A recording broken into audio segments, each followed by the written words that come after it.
Tommy Karate shot him 15 times. Now, you could see the fact that it's so overdone, shooting a guy once or twice, and shot him in the head. Why would you just keep shooting? That's Tommy Karate. He came from Bensonhurst, Brooklyn, and had a reputation. Wasn't a bad guy. I was friendly with him. He's just a tough guy. So the story starts with his wife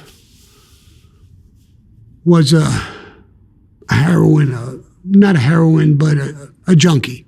She always was on drugs, and she had a girlfriend. Her girlfriend's name was Phyllis Birdie, and they would take drugs together and get high together. And Tommy didn't like the idea, so Tommy grabbed both of them.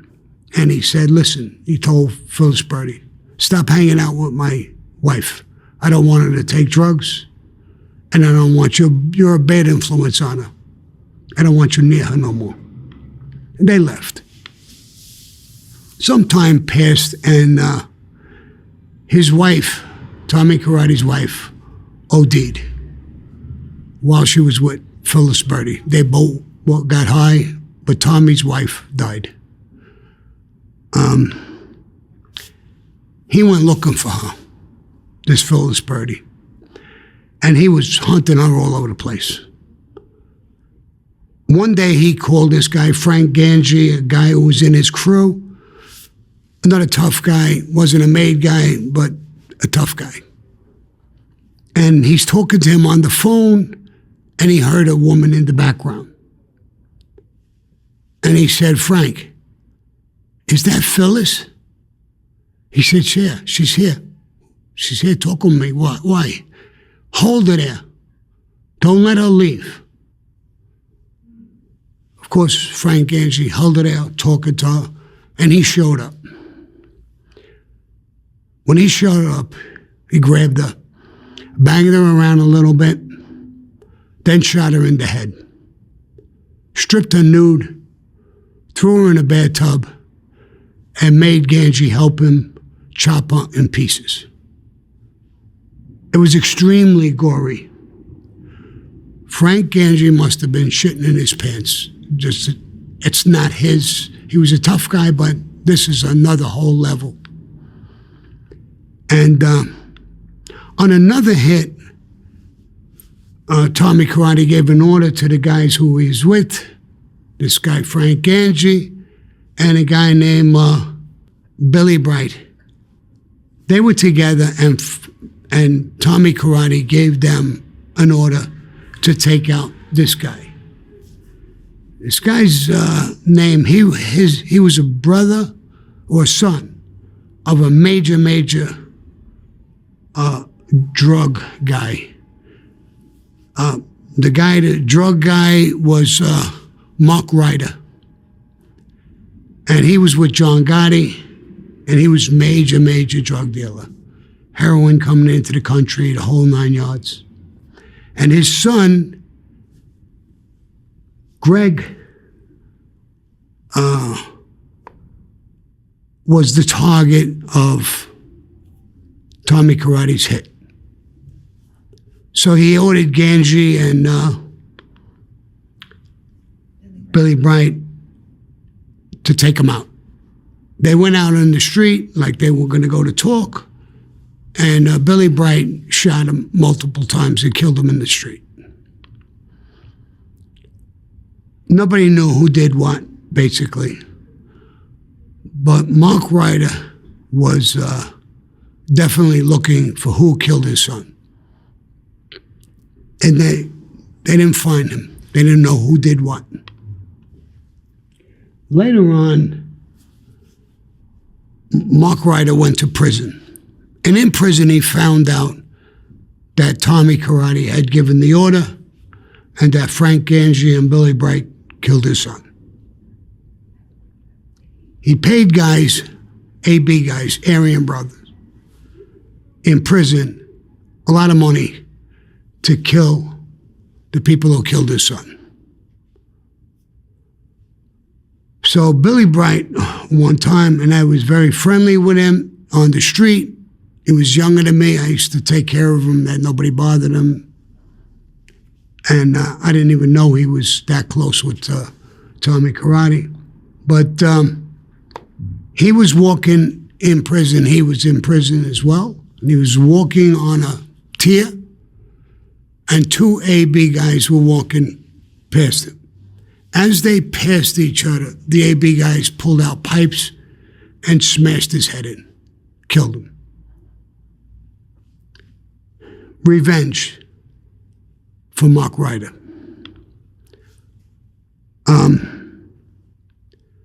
So we'll go on with Tommy Karate. The story erupts that one day his guy,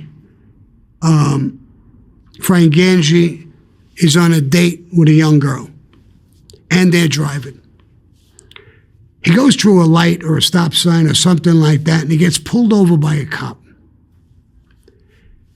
And the cop asks for his license and registration, gets out of the car, and he's starting to talk to the cop and tell him about murders and all kinds of stuff. The girl is sitting there listening. She don't know what's going on. Before you know it, the cops call. Whoa. Call the detectives. Detectives come down. They know who he is. They know what he's talking about. All kinds of murders. They say, hold up. And they call the FBI to send people down. FBI guys come down. They sit down. They don't sit down. They're standing up. But they look, talking to him, and he's telling them about all kinds of murders Tommy Karate ordered. And he's telling them everything. The FBI goes over to the car to this young girl and tell her, who are you? Do you know them? Do you know him? This, that, and the other, all these questions. She says, I'm on a date with him. That's all I know. I mean, I don't know him personally. I don't know about his life. I don't know about anything. So after a while of questioning, she really didn't know anything. She had no part in anything. They told her, go ahead, leave, go home. They let her go. She didn't go directly home. It was either that night or the next day. She came to me. She knew me from the neighborhood. And she said, Sammy, this and this happened. And they were talking about murders and this and that and the other thing. And so I said, did they question you? She said, yeah, they did. And what did you tell them? I was on a date with him, Sammy. I don't hardly know him.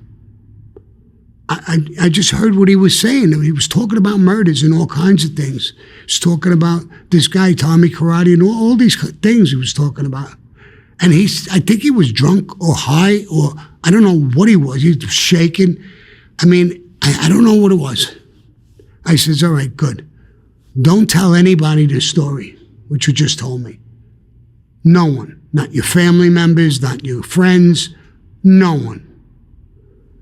You could get yourself in big trouble. If somebody ever comes and talks to you about this, mention my name. Tell them I'm your uncle to come and see me. I'm going to take care of you. Okay, and I let her go. I immediately went to Tommy Karate's house. Now, I was there a couple of times. Like I said, I was friendly with him. I knew him. He was reasonable to talk to from the neighborhood. He knew everybody. But when he was coming at you, he's like a different guy. So when I went there a few times, he showed me books and magazines on how to dismember a body, hatchet, knives, all kinds of weird shit. And it threw me for a loop a little bit, but I knew he had that stuff. So when I got this information, I went to his house and I said, bro, a girl came to me and told me XYZ. What happened with Frank Gangi? Clean up your house, bro. You're going to get pinched, for sure. He asked me a few questions. I said, listen, I don't know. He asked me the girl's name. I said, forget the girl's name. Forget her name. And the next day after that, he did get arrested. I was in a gym that I used to go to. My ex-girlfriend Louise was there, and I was working out. I was talking to her. This guy walks in, a captain in the Genovese family, Ross Ganji, and he says, Sammy, can I talk to you for a minute? Seemed a little uptight, and I said, yeah, sure. What is it? He said,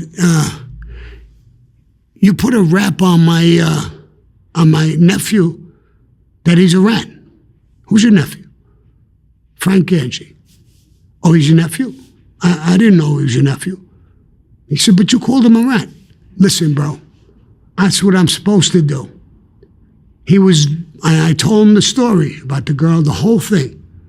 And I'm supposed to go to Tommy. He's a friend of ours. He's a made guy. My duty is to go to him, knowing he's going to get arrested, and try to help him clean up his house or do whatever the fuck he's got to do.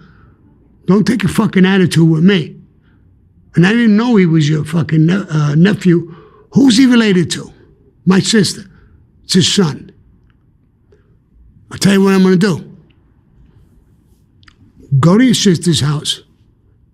Ask her where he is and if everything is okay. If I'm wrong, I will apologize to you.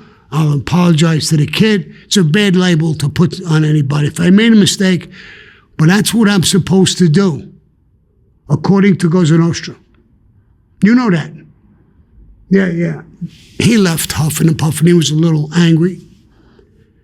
And he left. A day later, he's back at that gym. Louise is there again. We just got done working out. We were talking. I saw him coming in. I said, Louise, excuse me 1 minute. And I walked over. And he said, Sammy, I apologize. For what? He said, I talked to my sister. He's with the feds. He cooperated. And he's cooperating on everybody. He says, tell me the girl's name. I said, no way. She knows nothing but what I told you. I'm not giving up her name to nobody. Why? Because it's none of anybody's fucking business. She's not going to get touched. She's with me. Whatever you want to know, come to me. If I don't know the answer, I will go to her. I'm not making anybody talk to her. It didn't really matter. What's the sense of talking to her? And he forgot it. He didn't do anything. Frank Ganji cooperated and ratted on Tommy Karate, and Tommy Karate was arrested. And he's never going to see the light of day again, more than likely. And the craziest part of this whole story with him is that when me and John Gotti get arrested in 1990, we go on a tier. It's a solitary tier. There's 8 cells. I'm in a cell. John Gotti's in a cell. Frankie Lucasio's in a cell. And in a cell across from us is Tommy Karate. Hey, Sammy, how you doing? Hey, Tommy. I know he's in huge trouble, but I'm in trouble myself. So he tells me, he says, look at this. You want to see my autopsy reports and stuff that they got? I said, why the fuck would I want to look at autopsy reports and stuff like that, Tommy? What's wrong with you, bro? You never cleaned up, right? No, they got everything. They got the magazines, they got videos, they got all my tools, they got everything, Sammy. All right. And I'm not interested in looking at your autopsy reports and stuff like that. Occasionally, they would let us all out, the 8 cells, on the tier by ourselves. Not all the time, but once in a while. Weeks later, they do that. They let us out. And he goes over to John Gotti to talk. And I don't know what happens. And then he comes to me and he says, Sammy, you're the underboss, right? Yeah, you know that, bro. He says, I went to talk to John, and John says, you're not on my level. You can't talk to me. He was only a made guy. Wasn't even a captain. What you just saw was a brief look into my story. Let me tell you something. Tommy Karate wasn't just a hitman. Behind closed doors, he crossed lines even the mob wouldn't touch. In this sit-down, I break down exactly what happened and what I know. Tap your screen to watch the full story or click on link below. And remember, new content drops every week. Adios, motherfucker.